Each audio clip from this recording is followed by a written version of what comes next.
In this video, I'll be teaching you how to negotiate as a general contractor. First thing you need to know about negotiating is the person who gives the price first loses. What do I mean by this? You're either setting the ceiling or the floor when you give away the first price. So if you're looking at, let's call it a full gut rehab, and someone says, hey, how much could you potentially do this for? You want to say, well, what's your budget?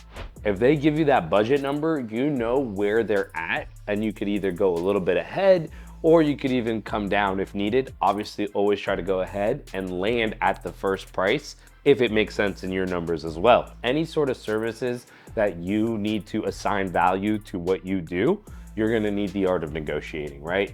So the first thing you need to know is you need to have the knowledge of how much something is worth so that you can negotiate that price. What I like to do is I like to go find professionals in that specific niche. So for example, if I'm looking for a drywall bid, I'm going to contact a drywall specific subcontractor to come bid my job. Once I get that number, I either negotiate him down if it's a little too high, or I stick to that number and then add on top and I go negotiate with the end buyer. So what does that mean? I'm talking about either an investor that wants to flip a house or a residential customer that needs some work done to their house. So I'm gonna find out what their budget is. I'm going to find out what it's gonna cost me to do it. And then I'm gonna add on or negotiate down to create some sort of a fee for myself, for my overhead, for my services. What are my services? I literally connect people to each other. At the end of the day, that's what a general contractor does. It coordinates projects and it connects talent to demand. Some of the things that you might find when negotiating are what is called objections. Well, your price is too high. I can get it done cheaper. Give me a line item. In those instances, there's things that you can do to kind of avoid confrontation. First and foremost, say, hey, I'll give you a ballpark estimate for free, but if you'd like a line item, I need a $250 to $500 deposit that is credited to you if you use me for the job. When you do a line item bid, it takes a lot of time, so make sure that you're making money on that if they don't choose you for the job, because a lot of these people, they're gonna go try to leverage that bid against other bids to get their final price lower, which is fine. Just make sure you're making money in case you don't get the job. In the past, I've had clients that want a certain job done for, let's say, $50,000, but it's gonna cost me $60,000. So their objection of not having enough in the budget, the way to overcome it is by saying, hey, listen, what you want doesn't necessarily fit the budget that you have. So what can we take away to get you closer to that budget? And give them suggestions. So show that you're willing to work with them and get the price to where they want it to be. It might not be everything they wanted, but you gotta be realistic. So anytime they say, hey, you're just not in my budget, ask them what things are wants and what things are needs for them to get what they want. And that way you can still be in the negotiating talks. If you don't budge at all, then people are just gonna go to the next person. So when it comes to line items and a customer asking you to go to another subcontractor for this line items, I try to say, listen, I'm no longer responsible for anything that other subcontractor touches. So the warranties are gone, my quality is gone. I can't be responsible for someone else's work. So you're welcome to take those line items away. However, I will no longer be able to give you a guarantee. That way, they understand that it's better just to go through you so only one person is liable versus trying to spread it across the board. So when you're negotiating the payment amount, you also want to negotiate the payment schedule. When I first started in this, I made a big mistake, and that was starting work without getting any sort of deposit. And that ended up burning me because of the cash flow issues that I faced, right? When you're doing 60 projects at once, even if you were fronting just $10,000 per project, that's a lot of money. I mean, do the math, $600,000. That is out of your own pocket with 0% financing, and you're not a bank, you're a contractor. So make sure that if you are financing someone's projects, you're charging them for that financing time. So going back to the payment schedule, make sure you're getting about 35 to 40% of the job. That's going to let you put down deposits on your bigger ticket items and buy material to get started.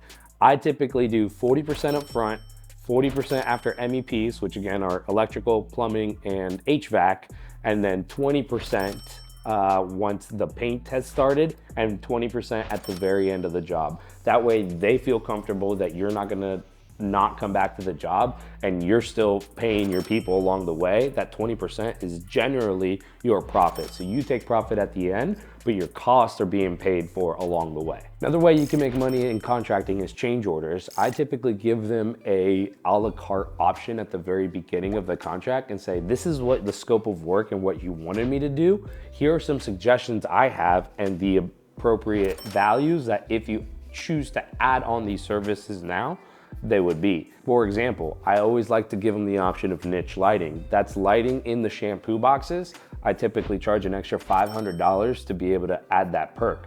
Some people don't want it, which is fine, and then halfway through the project they realize maybe I do want it. Well, it's no longer $500. It's now $800 because I didn't get to plan for it, so I'm gonna have to undo some of my work and pay to redo some work, right? So that's another way that you can make some money, is through change orders. Now, you don't want to just screw people over and just be charging change orders willy-nilly. Make sure it's the change orders that actually need to happen and it's solving a problem. For example, things behind a wall. When you give a quote, you can't see things behind a wall. So if you didn't have anything plumbing in your bid, but you open up a wall and realize that the main stack, the main drain line of the house is leaking, you may want to bring that to your customer's attention and then assign a change order value to it. And if they're willing to pay that price, you win, they win, you'll make a little bit of money and the project continues.